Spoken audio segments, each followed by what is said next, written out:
નમસ્કાર વિદ્યાર્થી મિત્રો, હાર્દિક સ્વાગત છે તમારું એજ્યુકેશન ઇન ગુજરાતી ચેનલમાં.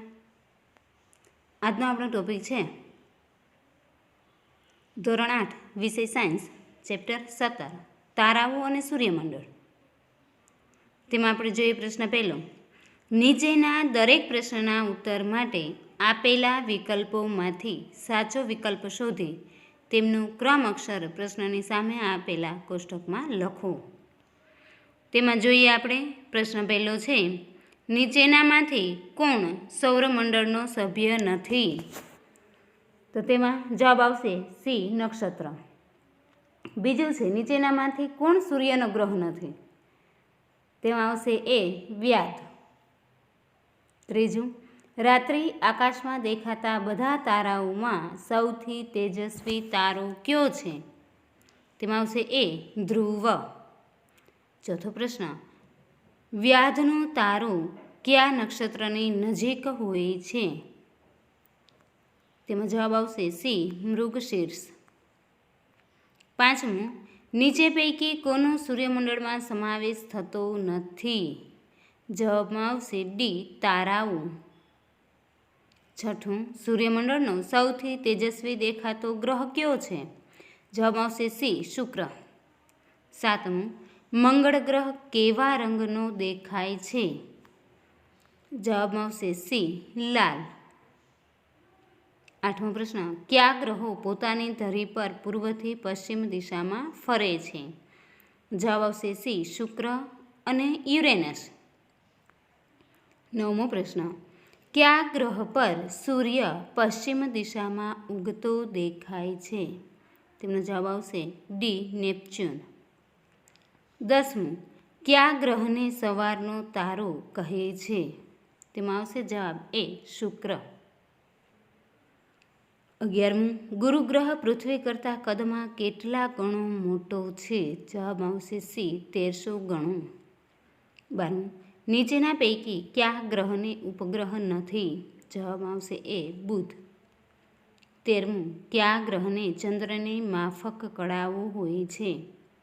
જવાબ આવશે બી, શુક્ર. 14મું, કયો અવકાશી પદાર્થ ખરતા તારાથી ઓળખાય છે? તેમાં જવાબ આવશે બી, ઉલ્કા. 15મું, ધૂમકેતુને કયા નામથી ઓળખવામાં આવે છે? તેમાં જવાબ આવશે બી, પૂંછડીયો તારો. પ્રશ્ન બીજો છે, નીચેના પ્રશ્નોના માત્ર ઉત્તર લખો. તેમાં પહેલું છે કે સૌરમંડળના મોટામાં મોટા ગ્રહનું નામ આપો. તેમાં આવશે ગુરુ. બીજું, રાત્રિ આકાશનો સૌથી તેજસ્વી દેખાતો આકાશી પદાર્થ કયો છે? તેમાં જવાબ આવશે ચંદ્ર. ત્રીજું, ચંદ્ર કોની આસપાસ ફરે છે? જવાબ આવશે પૃથ્વીની. ચોથું, પૃથ્વી કોની આસપાસ ફરે છે? તેમાં જવાબ આવશે સૂર્યની. પાંચમું, આકાશના કયા ભાગમાં પૂનમનો ચંદ્ર ઉગતો દેખાય છે? તેમાં જવાબમાં આવશે પૂર્વ ભાગમાં.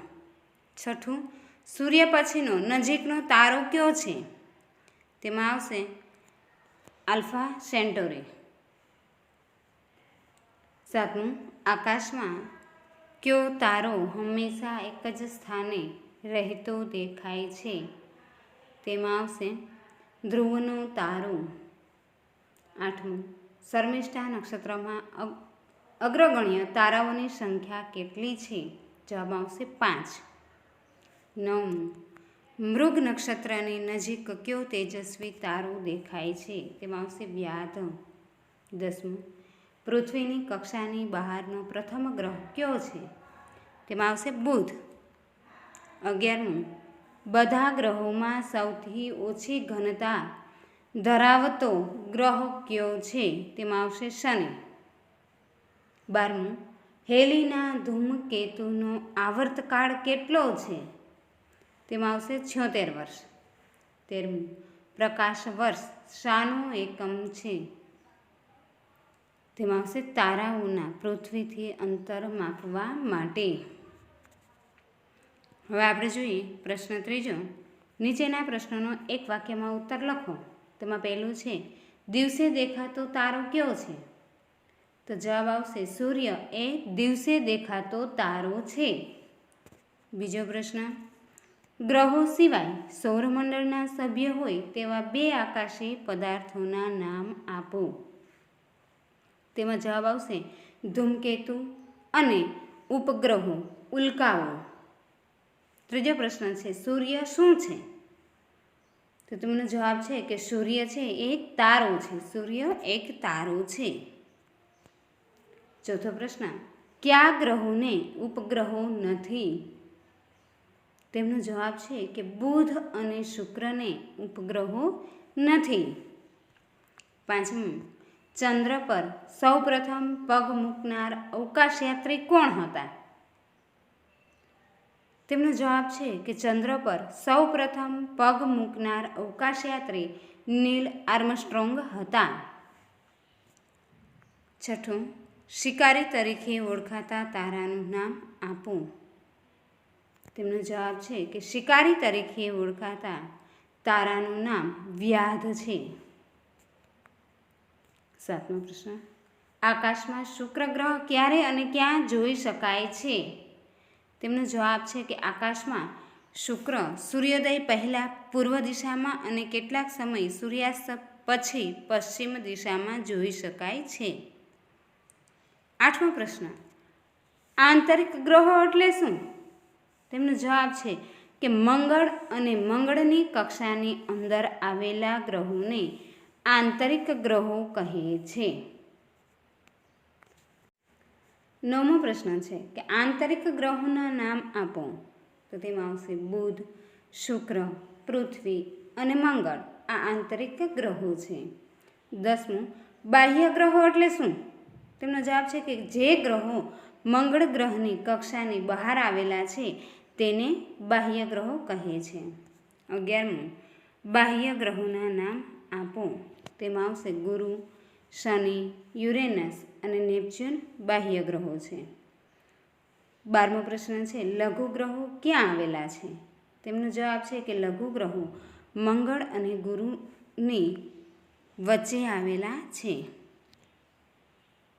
પ્રશ્ન 13મો છે, કયા ગ્રહો નરી આંખે જોઈ શકાતા નથી?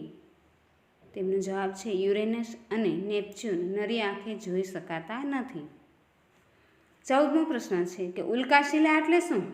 તો તેમનો જવાબ છે કેટલીક ઉલ્કાઓ ખૂબ જ મોટી હોય અને એટલે તે સંપૂર્ણ સળગી જાય તે પહેલાં સુધી પહોંચી જાય છે. પૃથ્વી પર પડેલા આ આકાશી ઉલ્કાશિલા કહે છે.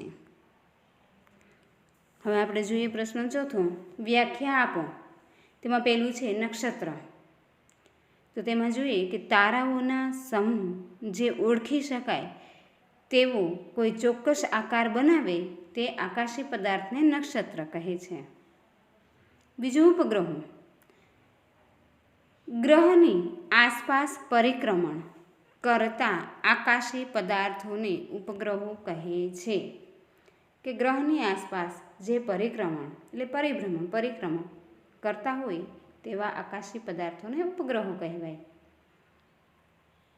ત્રીજું છે કૃત્રિમ ઉપગ્રહો. કૃત્રિમ ઉપગ્રહ એટલે શું? તો કે ભારતે તેમજ બીજા દેશોએ કૃત્રિમ ઉપગ્રહો બનાવીને છોડ્યા છે. કૃત્રિમ ઉપગ્રહો પણ ચંદ્રની જેમ પૃથ્વીની આસપાસ પરિક્રમણ કરે છે. ચોથો પ્રશ્ન, પ્રકાશ વર્ષ. ચોથો ક્રમ છે પ્રકાશ વર્ષ. તેની વ્યાખ્યા આપણે જોઈએ કે પ્રકાશ વડે એક વર્ષમાં કપાયેલા અંતરને એક પ્રકાશ વર્ષ કહે છે. હવે આપણે જોઈએ પ્રશ્ન 5મો, નીચેના પ્રશ્નોના ટૂંકમાં ઉત્તર લખો. તેમાં પહેલું છે નક્ષત્ર શું છે? કોઈ પણ 3 નક્ષત્રના નામ આપો. તેમાં જોઈએ નક્ષત્ર તારાઓના સમૂહ કે જે ઓળખી શકાય તેવા કોઈ આકાર બનાવે છે તેને નક્ષત્ર કહે છે. નક્ષત્રોના નામ તેમાં પહેલું સપ્તર્ષિ, શર્મિષ્ઠા અને મૃગશીર્ષ. પ્રશ્ન બીજો, સપ્તર્ષિ નક્ષત્રની મદદથી તમે ધ્રુવના તારાનું સ્થાન કઈ રીતે નક્કી કરશો? તેમાં જોઈએ આકૃતિ. સપ્તર્ષિ નક્ષત્ર પરથી ધ્રુવના તારાનું સ્થાન. તેમાં સપ્તર્ષિ નક્ષત્ર દોરેલા છે. તેમાં પહેલું અને બીજું છે તે દર્શક તારો અને ત્યાંથી ધ્રુવનો તારો. હવે આપણે જવાબ જોઈએ. સપ્તર્ષિના 7 તારાઓ પૈકી ચતુષ્કોણ આકૃતિ બનાવતા તારાઓના પહેલા 2 તારાઓમાંથી પસાર થતી સીધી રેખાની કલ્પના કરો. આ કાલ્પનિક રેખાને ઉત્તર દિશા તરફ આગળ વધારો. આ દિશામાં એક ચમકતો તારો દેખાશે, તે ધ્રુવનો તારો છે. ત્રીજો પ્રશ્ન, શા માટે તારાઓ વચ્ચેના અંતરને પ્રકાશ વર્ષમાં માપવામાં આવે છે? કોઈ તારો પૃથ્વીથી 8 પ્રકાશ વર્ષ દૂર છે. આ વિધાનથી તમે શું સમજશો? તેનો જવાબ જોઈએ કે પૃથ્વીથી તારાઓ ઘણા જ દૂર છે. વળી આકાશમાં દેખાતા કોઈ 2 તારાઓ વચ્ચે પણ ઘણું મોટું અંતર હોય છે. આથી તારાઓ વચ્ચેના અંતરને કિલોમીટરમાં દર્શાવીએ તો મોટી સંખ્યામાં દર્શાવવા પડે, જે વાંચવામાં અને લખવામાં મુશ્કેલી પડે. પ્રકાશ વર્ષ એ આકાશી પદાર્થો વચ્ચેના અંતર માપવાનો ઘણો મોટો એકમ છે. એક પ્રકાશ વર્ષ બરાબર 9.46 ગુણ્યા 1012 કિલોમીટર બરાબર 946 અબજ કિમી. એ રીતના 946 અબજ કિમી અંતરને બદલે એક પ્રકાશ વર્ષ અંતર લખવું સરળ પડે. કોઈ તારો પૃથ્વીથી 8 પ્રકાશ વર્ષ દૂર છે એટલે પ્રકાશ 30,000 કિમી સેકન્ડની ઝડપે 8 વર્ષ જેટલું અંતર કાપે.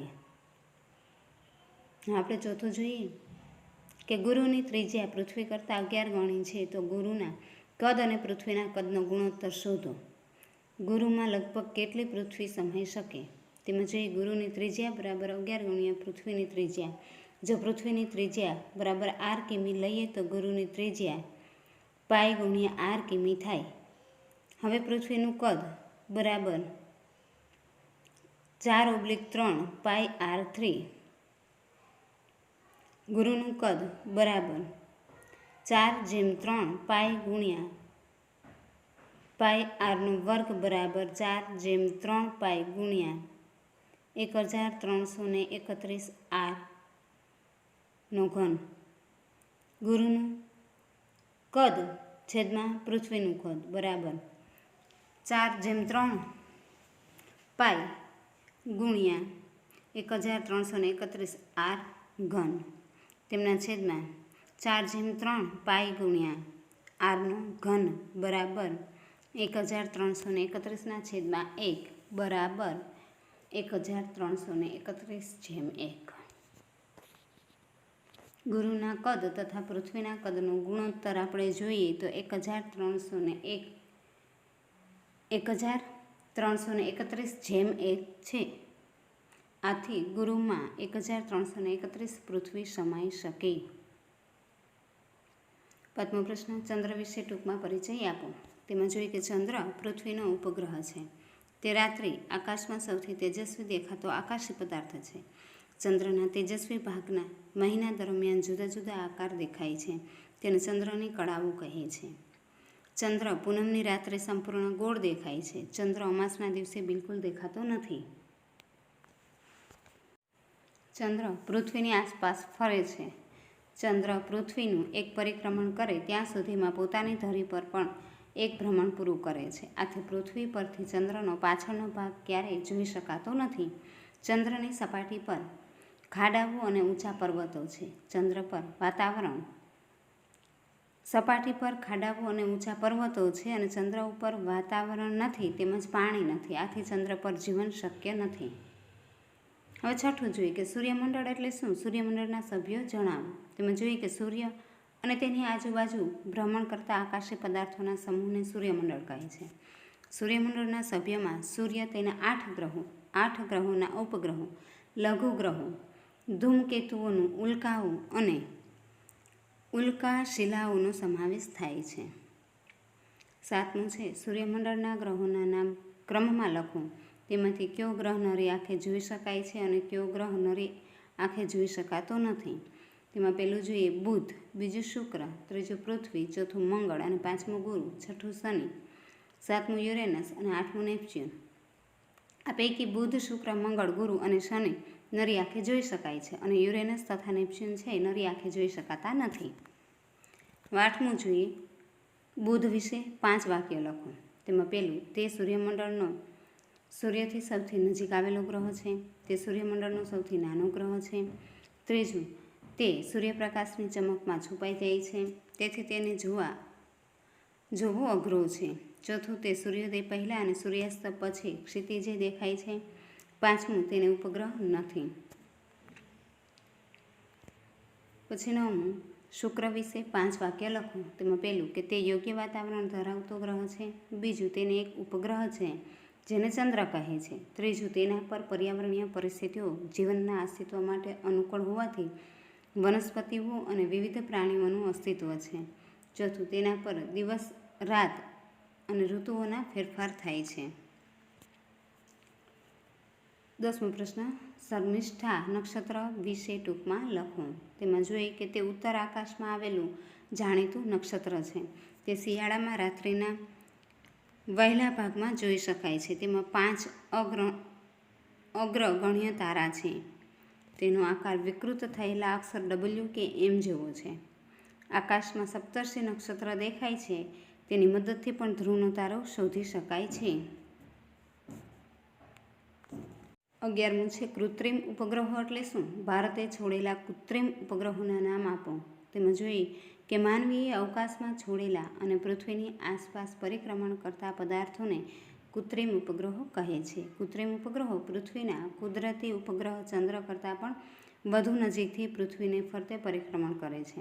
ભારતે છોડેલા કૃત્રિમ ઉપગ્રહો આર્યભટ્ટ, ભાસ્કર, INSAT શ્રેણી,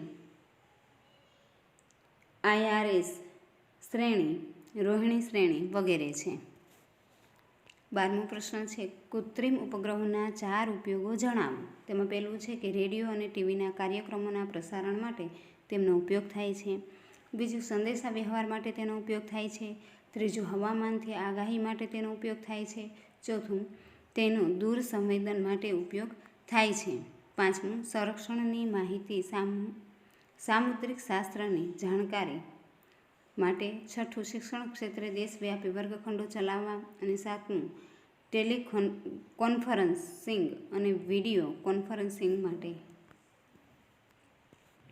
પ્રશ્ન 6, વૈજ્ઞાનિક કારણો આપી સમજાવો. તેમાં પહેલું છે કે ધ્રુવનો તારો આકાશમાં એક જ સ્થાને દેખાય છે. તેમાં પહેલું કે ધ્રુવનો તારો પૃથ્વીની ધરીની સીધી રેખામાં જ આવેલો છે. બીજું, આથી પૃથ્વીના ભ્રમણ દરમિયાન તેનું સ્થાન બદલાતું નથી. તેથી આકાશમાં રાત્રે ધ્રુવનો તારો એક જ સ્થાને ઉત્તર દિશામાં દેખાય છે. બીજો પ્રશ્ન છે દિવસે તારાઓ દેખાતા નથી. તેમનું કારણ છે કે સૂર્ય તારો છે તે બીજા તારાઓની સરખામણીમાં પૃથ્વીથી ઘણો નજીક છે. આથી દિવસે સૂર્યના પ્રકાશથી આકાશ પ્રકાશિત લાગે છે. ત્રીજું, આ પ્રકાશને કારણે આકાશમાં સૂર્ય સિવાયના અન્ય તારાઓને પ્રકાશ ઝાંખો પડે છે. તેથી દિવસે તારાઓ દેખાતા નથી. ત્રીજો પ્રશ્ન, આપણે હંમેશા ચંદ્રની એક તરફની સપાટી જોઈ શકીએ છીએ. તેમાં જોઈએ કે પહેલું, ચંદ્ર ધરીભ્રમણ કરે છે અને સાથે સાથે તે પૃથ્વીની આસપાસ પરિક્રમણ પણ કરે છે. ચંદ્રને પોતાની ધરી પર એક ભ્રમણ પૂર્ણ કરતા જેટલો સમય લાગે છે તેટલો સમય તેને પૃથ્વીની આસપાસ એક પરિક્રમણ પૂર્ણ કરતા લાગે છે.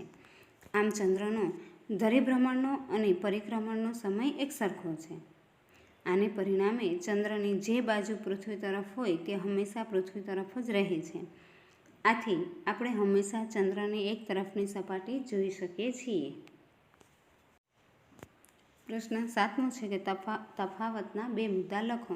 તેમાં જોઈએ પહેલું છે તારાઓ અને ગ્રહો. તેમાં જોઈએ કે તારાઓ છે તે સ્વયં પ્રકાશિત છે, તો ગ્રહો છે તે પરપ્રકાશિત છે. સૂર્યના પ્રકાશથી તે પ્રકાશિત દેખાય છે. તારાઓમાં બીજું જોઈએ કે તે ઝબૂકતા દેખાય છે અને ગ્રહો છે તે સ્થિર પ્રકાશિત દેખાય છે. ત્રીજું, તારાઓ તે પૃથ્વીથી ઘણા દૂર છે અને ગ્રહો છે તે તારાની સરખામણીમાં પૃથ્વીની નજીક છે. હવે બીજું જોઈએ કે સપ્તર્ષિ નક્ષત્ર અને શર્મિષ્ઠા નક્ષત્ર. તેમાં સપ્તર્ષિ નક્ષત્રમાં પહેલું જોઈએ કે આ નક્ષત્રમાં તારાઓની સંખ્યા 7 છે અને શર્મિષ્ઠા નક્ષત્રમાં આ નક્ષત્રમાં તારાઓની સંખ્યા 5 છે. બીજું, તેનો આકાર પાણી પીવાના ડોયા જેવો છે અને શર્મિષ્ઠા નક્ષત્રમાં તેમનો આકાર છે તે અંગ્રેજી મૂળાક્ષર W કે M જેવો છે. હવે આપણે જોઈએ ત્રીજું, સૂર્ય અને ચંદ્ર. તેમાં પહેલું, સૂર્ય તે તારો છે અને ચંદ્ર તે પૃથ્વીનો ઉપગ્રહ છે. સૂર્યમાં બીજું જોઈએ કે તે સ્વયં પ્રકાશિત છે અને ચંદ્ર છે તે પરપ્રકાશિત છે. હવે ચોથું જોઈએ, આંતરિક ગ્રહો અને બાહ્ય ગ્રહો. આંતરિક ગ્રહોમાં પહેલું જોઈએ કે તેના ઉપગ્રહોની સંખ્યા અથવા કોઈ નથી. બાહ્ય ગ્રહોમાં આંતરિક ગ્રહોમાં પહેલું છે કે તેના ઉપગ્રહોની સંખ્યા નાની છે અથવા કોઈ નથી, અને બાહ્ય ગ્રહોમાં તેમના ઉપગ્રહોની સંખ્યા પ્રમાણમાં વધારે છે. આંતરિક ગ્રહોમાં બીજું જોઈએ કે તેમને આસપાસ ફરતા વલયો નથી, અને બાહ્ય ગ્રહોમાં તેમની આસપાસ ફરતા વલયો હોય છે. હવે આપણે આઠમું જોઈએ કે નીચેના વિધાનોમાંથી ખરા વિધાન સામે સાચાની અને ખોટા વિધાન સામે ખોટાની નિશાની કરો.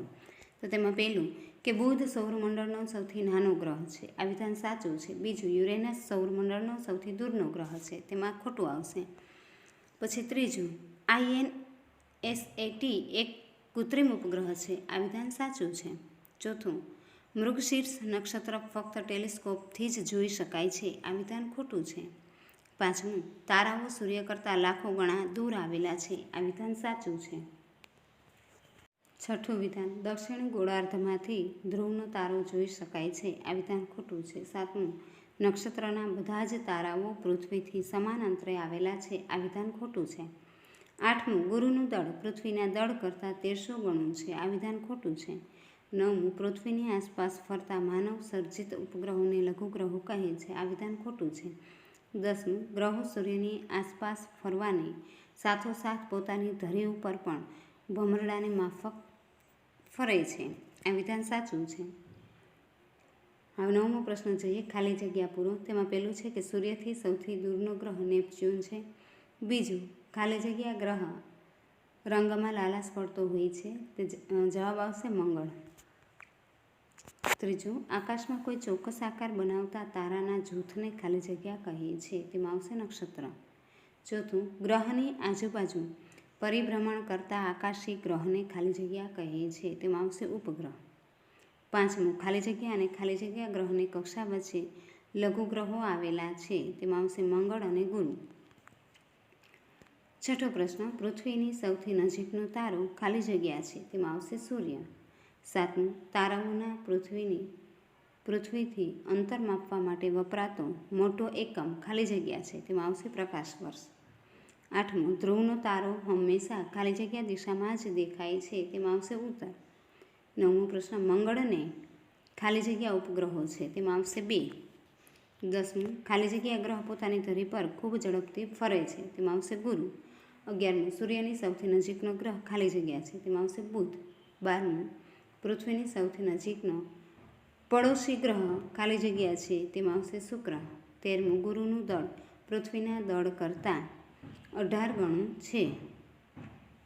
14, સૌથી વધુ સંખ્યામાં ઉપગ્રહો ધરાવતા ગ્રહ ગુરુ છે. 15મું, સૂર્યમંડળનો સૌથી સુંદર દેખાતો ગ્રહ શનિ છે. 10મો પ્રશ્ન છે, જોડકા જોડો. તેમાં વિભાગ અમાં પહેલું છે આંતરિક ગ્રહ. તેમાં જવાબ આવશે ચંદ્ર. બીજું છે બાહ્ય ગ્રહ. તેમાં આવશે શનિ. ત્રીજું નક્ષત્રો. તેમાં આવશે મૃગશીર્ષ. અને ચોથું પૃથ્વીનો ઉપગ્રહ. તેમાં આવશે ચંદ્ર. હવે આપણે જોઈએ બીજું જોડકું છે. તેમાં વિભાગ એમાં પહેલું છે બુધ. તેમાં આવશે સૌથી નાનો ગ્રહ. બીજું છે શુક્ર. તેમાં આવશે સૌથી તેજસ્વી ગ્રહ. ત્રીજું છે ગુરુ. તેમાં આવશે સૌથી મોટો ગ્રહ. અને ચોથું શનિ. તેમાં આવશે સૌથી ઓછી ઘનતા ધરાવતો ગ્રહ. હવે આપણે પ્રશ્ન 11મો જોઈએ. નીચેના પ્રશ્નોના મુદ્દાસર ઉત્તર લખવું. તેમાં પહેલું, સપ્તર્ષિ નક્ષત્ર આકૃતિ દોરી સમજાવો. સપ્તર્ષિ નક્ષત્રમાં 7 અગ્રણ્ય તારાઓ છે. તે ઉનાળામાં રાત્રિના પ્રથમ ભાગ દરમિયાન દેખાતું સૌથી વધુ જાણીતું નક્ષત્ર છે. તેને બિગ ડિયર કે ગ્રેટ બિયર પણ કહે છે. તેમનો આકાર પાણીના ડોયા જેવું કે કળછા જેવું છે. તેમાં 3 તારાઓ હોય છે અને 4 તારાઓ વાટકામાં. ગોઠવાયેલા હોય છે તેવું દેખાય છે. તેમાંના 3 તારાઓ છે તે હાથામાં અને 4 તારાઓ છે તે વાટકામાં ગોઠવાયેલા હોય તેવું દેખાય છે. તેના પરથી ધ્રુવના તારાનું સ્થાન નક્કી કરી શકાય છે. બીજું, ધૂમકેતુ વિશે ટૂંક નોંધ લખો. તેમાં આપણે પેલા આકૃતિ જોઈએ ધૂમકેતુની ભ્રમણકક્ષા. તેમાં ધૂમકેતુ અને ભ્રમણકક્ષા. હવે તેમાં પહેલું આપણે બીજો જવાબ જોઈએ કે દરેક ધૂમકેતુ એ વાયુઓ અને ધૂળનો બનેલો બરફાચ્છિદ ગોળો છે. ધૂમકેતુઓ સૂર્યમંડળના સભ્યો છે. તેઓ સૂર્યની આસપાસ ખૂબ જ લંબવૃત્તીય કક્ષામાં પરિક્રમણ કરે છે. તેઓનો સૂર્યની ફરતે પરિક્રમણનો સમયગાળો ખૂબ જ મોટો હોય છે. સામાન્ય રીતે ધૂમકેતુ એ તેજસ્વી શીર્ષની અને લાંબી પૂંછડી ધરાવે છે. જ્યારે ધૂમકેતુ સૂર્યની આસપાસ ફરતા સૂર્યની ખૂબ જ નજીકના અંતરે આવે છે ત્યારે તે સૌથી વધુ તેજસ્વી અને દર્શનીય બને છે. આ વખતે તેમની કહેવાતી પૂંછડી સૂર્યની વિરુદ્ધ દિશામાં વિસ્તરતી જાય છે. સૂર્યથી દૂર જતાં ધૂમકેતુની પૂંછડી ફરી ટૂંકી થતી જાય છે. ધૂમકેતુને આપણે પૂંછડીયા તારા તરીકે ઓળખીએ છીએ, પરંતુ હકીકતમાં આ પૂંછડીયો તારો એ કોઈ તારો નથી. ધૂમકેતુ એ સ્વયં પ્રકાશિત હોતા નથી, પણ તેઓ સૂર્યના પ્રકાશનું પરાવર્તન કરતા હોવાથી આપણને પ્રકાશિત દેખાય છે. હેલીનો ધૂમકેતુ જાણીતો ધૂમકેતુ છે. તેનો સૂર્યની આસપાસ એક ચક્ર ફરવાનો સમય 76 વર્ષનો છે અને તે છેલ્લે 1986માં દેખાયો હતો. હવે તે ફરી 2062માં દેખાશે. થેન્ક યુ મિત્રો.